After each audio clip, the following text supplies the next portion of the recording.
Diablo 4, the saddest thing to ever happen in gaming since Diablo 3.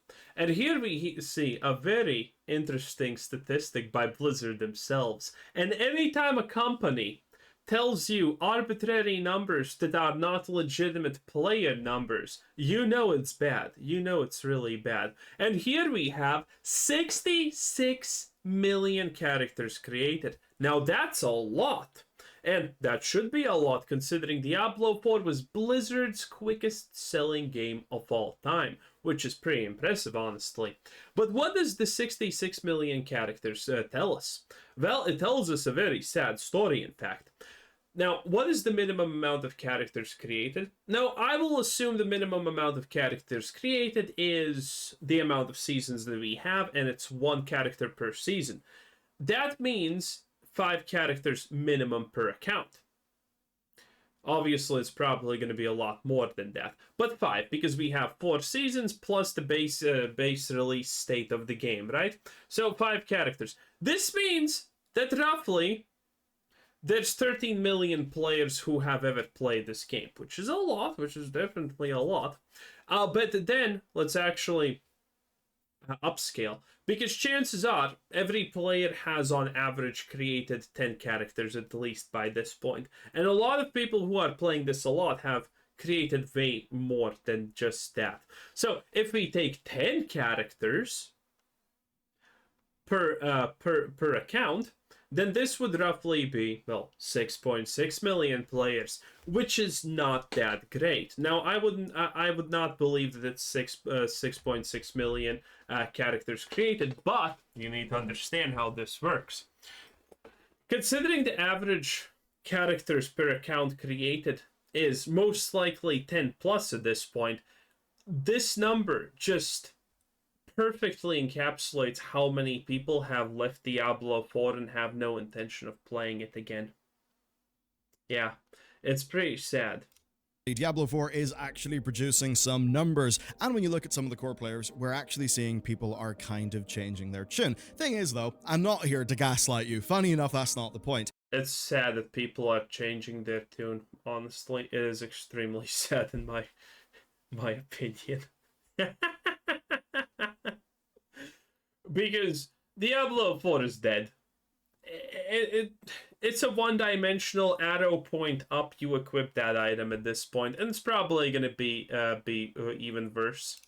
I totally know that the Diablo 4 is no longer meh, sort of opinion Venn diagram, can only really expand outward slowly as patches and seasons roll on. The vibes very much for most people are, it's like Diablo 3 plus Loot 2.0, but without Reaper of Souls. You know, the thing that actually brought content and really tried to push the game forward. So today we're basically going to see, do they have a chance? Season 5 is pretty intriguing, but there are some big concerns. Look at this quote from Riker. Is Diablo 4 Season 5 in danger? I did not watch that video, sadly. Let's find out. I think it'll be fun. First up, I'm going to talk about what went wrong. So, Rod Ferguson spoke to Windows Central about Vessel of Hatred. Well, the fact that Rod Ferguson is doing this game after butchering 2 games previously he worked on, that is wrong. The fact that the people designing this game are more interested to tell us how lesbian and gay they are, not talk about the game and why the design is horrible, it is also a huge problem. There's a lot of problems. And, well, the fact that the conversation about Diablo has completely died at this point also means something. Currently, I can make a video about, hey, Diablo 4 looks like crap, and it's gonna get the same views as, hey, Diablo 4 looks amazing. Because I actually did do that. There was one video where I was talking about the bad stuff and the items, how they destroyed itemization forever in this game. And the other was the pit. Not the pit, but the new wave thing. That's kind of exciting, and I'm actually gonna probably play, a solid 1 or 2 hours in Season 5 when it releases, because the wave thing looks kind of fun, even though they completely butchered that. And guess what? Both videos, completely fine. there's no people. There's no people left that are excited about Diablo 4, and there's no people even left that want to be mad about Diablo 4 failing. It's just done. It's just done. It a little while ago, and he had some decent insights that kind of help us explain why Diablo ended up the way that it was. Again, we definitely hear the feedback also as a lie. Rod Ferguson, the loser, decided to completely ignore all the feedback of all the average and normal players, and he's only listening now to where Diablo 4 has probably lost 99.9% of its player base. And now he's listening to the people who literally love eating shit, eating slop, just putting it down their throat like there's no tomorrow. It's sad. And I say again because both D3 and D4 launched essentially with borked systems.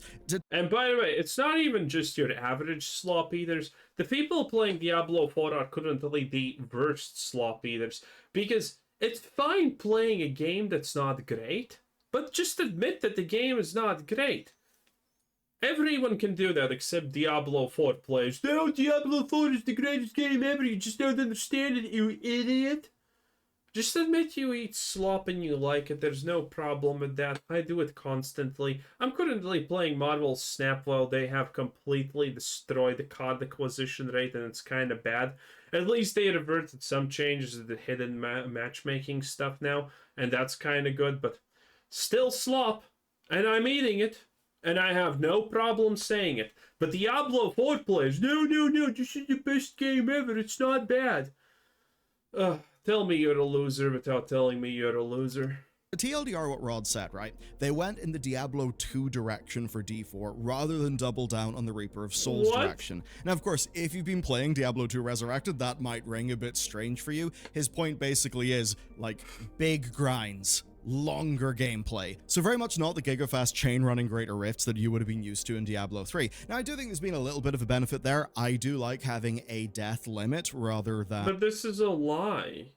Who the hell even believes that? And a timer, so I think that's pretty good. But anyway, to say that that team has had a rough few years is an understatement. Like, version 1 of D4 was actually an over-the-shoulder action role-playing game. That would have been completely different. Who knows, maybe they were trying to take on Babylon's Fall.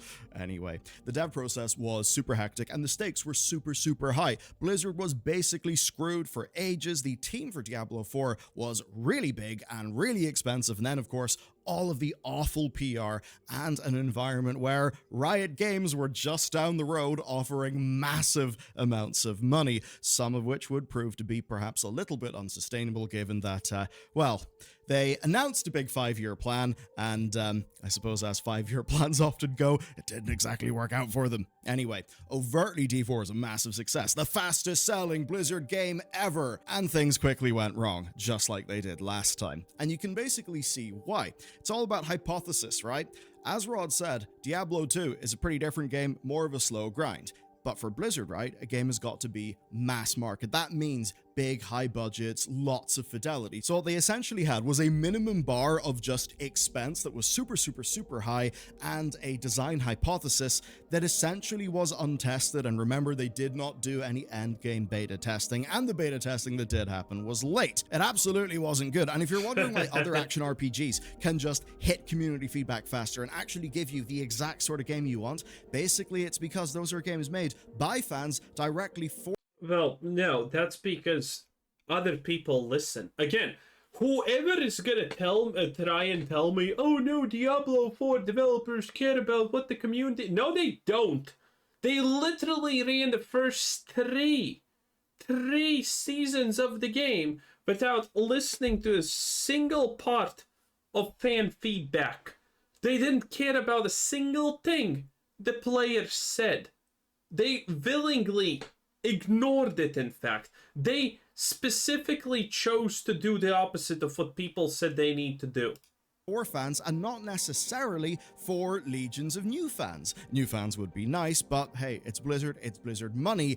they've got to try to get Call of Duty people playing Diablo. And we know they think that because there's Lilith running around in Call of Duty.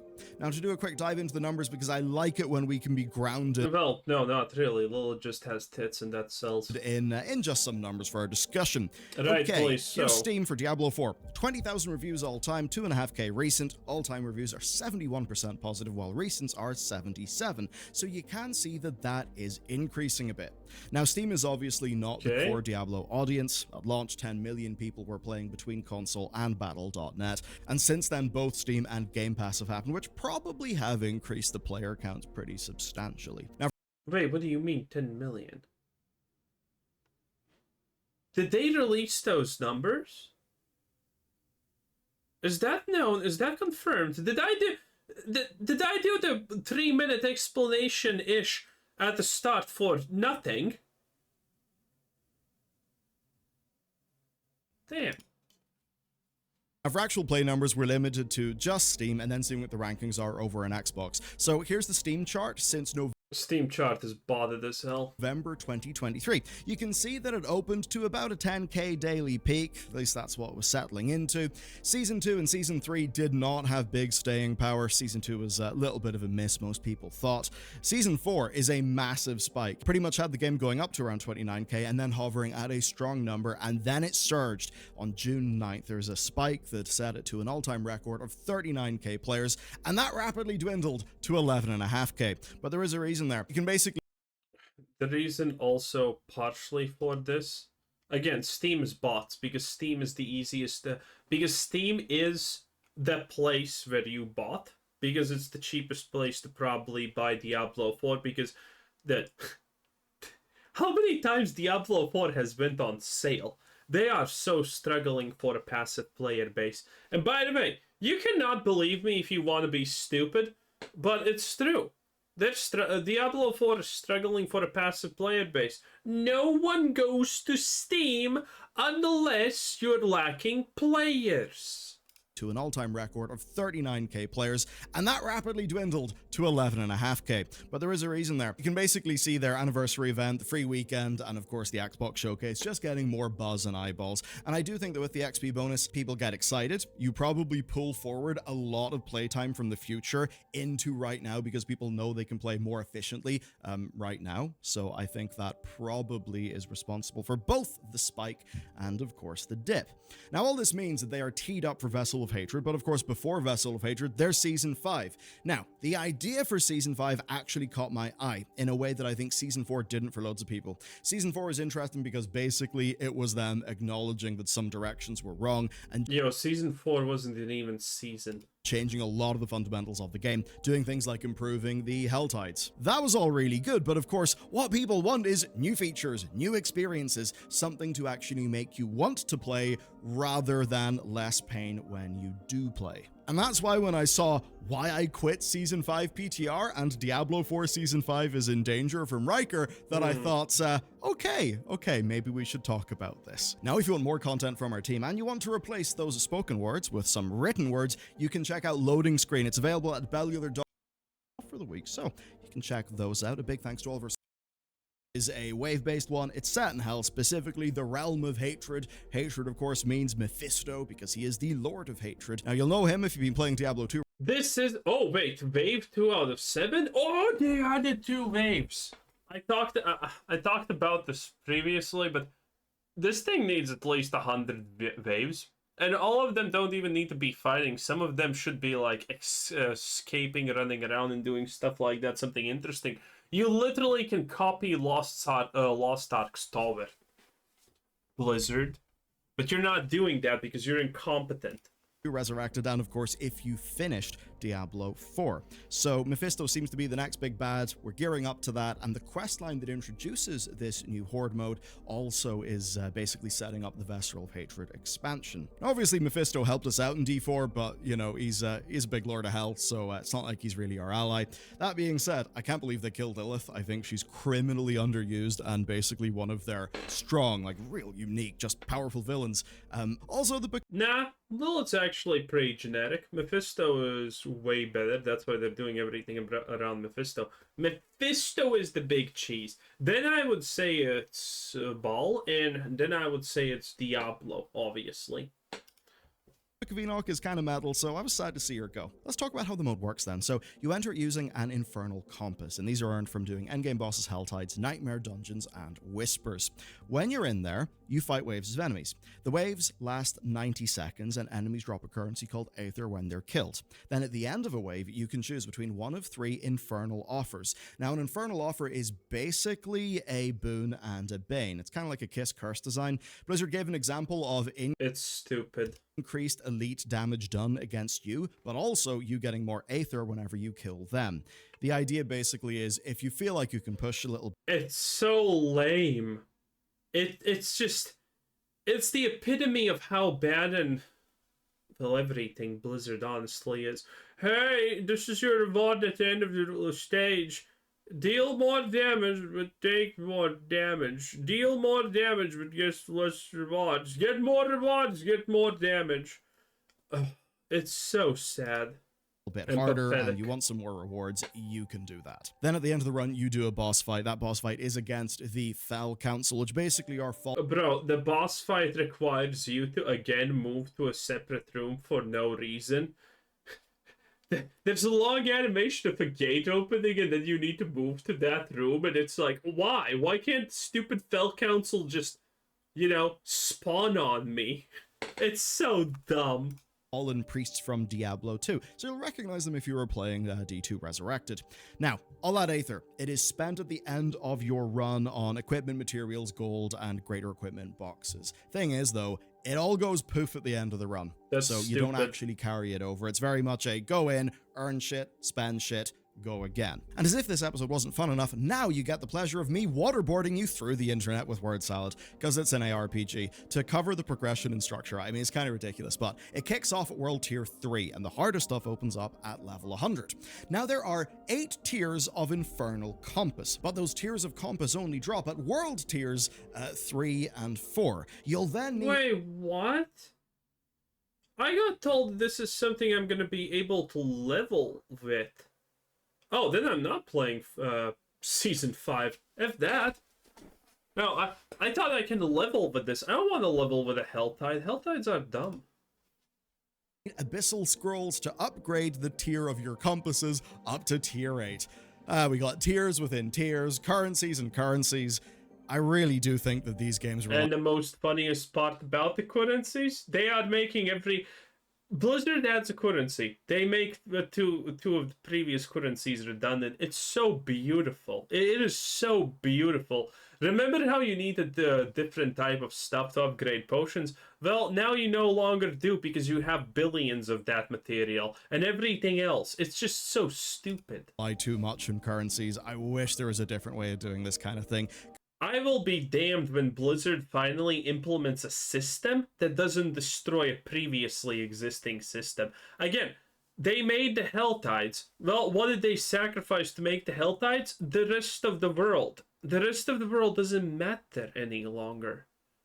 Only the Helltide does. The rest of the world may as well not exist, because the Helltide is the only part that matters. Because, man, it just seems like if you want to acquire new players, this is a great way to confuse them and make sure they don't come back.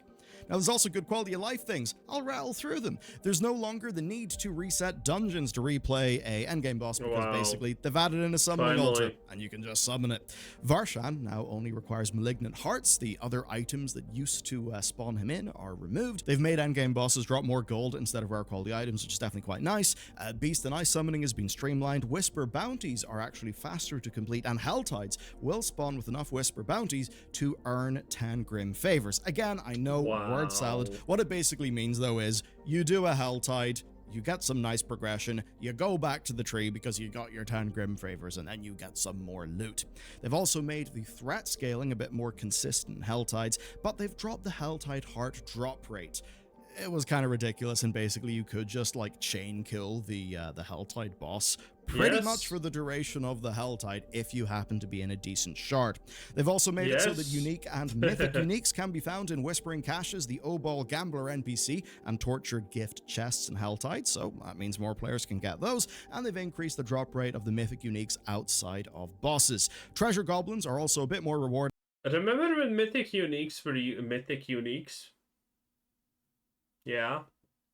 No longer are they. Now they're pretty common and everyone gets one. And more classes can use more weapons. Next then for UI, actually some great stuff. There's an auto pin where the game will put a map pin on the destination of your selected quest or task, and that pairs with a compass, which is basically going to be part of your HUD. It'll circle around the player and point you to your map pin, which is really nice. So it's got good synergy with the auto pin. It's not quite the sort of map overlay in the middle of the screen that a lot of the big because we can't have that. Sort of big grinders want, but it still is nice. And they've also done an interesting thing, an optional feature for audio navigation that gives you spatial audio cues to direct you to your pin. That's actually kind of fascinating to me. We've got so many senses, and sometimes games don't use all of them, so the idea that you could actually hear where you're going. There's a reason we don't use all of them, because they're not efficient. I think that's actually kind of neat. That all sounds like a pretty good plan, but of course, no plan survives contact with the enemy, and the good news is, at least that contact is happening on the PTR, rather than it being live and a bit screwed, like with Season 3. Now, one of my go-to guys as somebody who is, I'm casually interested in the genre, but I'm not like a hyper gamer of the genre, so went to Riker to learn a little bit more because he's been doing some PTR testing. Basically, right, he found that the bosses at the end are essentially a good idea. Fighting 3 bosses at once ends up being more engaging than just fighting a single boss. I think that's definitely true. A lot of the Diablo single bosses, at least in D4, they end up being pretty boring. His problem, though, was the different combinations of that council fight didn't feel meaningfully different enough. And fundamentally, he does enjoy the mode, but basically there are worries. So you have the traditional problem where, when it's too easy, the game mechanics basically don't matter. That's always challenging a game like Diablo, because that's very, very much an efficiency-minded video game. As an example, so much of, say, World of Warcraft's features for a long time outside of Mythic Plus Dungeons and Raids, they've just been piss easy by default, which has meant that none of the design that went into them mattered, which is actually why I'm pretty excited about Delves in the new WoW expansion. Turns out, when you actually tune your mechanics to matter, they matter, and that can make a fun game. Now, the good news is that can actually happen here, per Riker. Diablo IV will never understand that. Using boons and banes actually did feel meaningful. But there are problems. Some bosses have just got way too much health to the point where it seems to be like a PTR bug, and boon choices have a design that is very much about how greedy you want to go. This is something Riker enjoyed. He did say that maybe more build-altering builds would have been fun. I guess my perspective in that is, I can see how there's a design scope issue here. They probably want to do this so that it's decently generic so as to not interfere with buildcraft, and then also to manage development time. So Season 6 is launching with Vessel of Hatred, or probably quite shortly after it. That's actually kind of relevant because we currently believe that the Diablo team is largely split into a live and expansion team, so there's definitely going to be some sort of merging of things between those teams, because Season 6 will of course be built atop Vessel of Hatred. Now, there are other problems. He said that it's I don't think I'm buying Vessel of Hatred. I don't think the story is going to be good enough, honestly. The idea that the Blizzard doesn't F up Mephisto? Oh, no way, dude. No way. Diablo IV original campaign literally forced you to have a girl companion who has pans on her backpack, and then she's like, "Oh, you killed my mom. Thank you, that was so cool of you." Oh, it's so painful. So damn painful. Yeah, anyway, I think Diablo is done. It's just, everything I hear is kind of just sad. It is what it is. Anyway, that was Billiard. This was Quizzard. Bye-bye.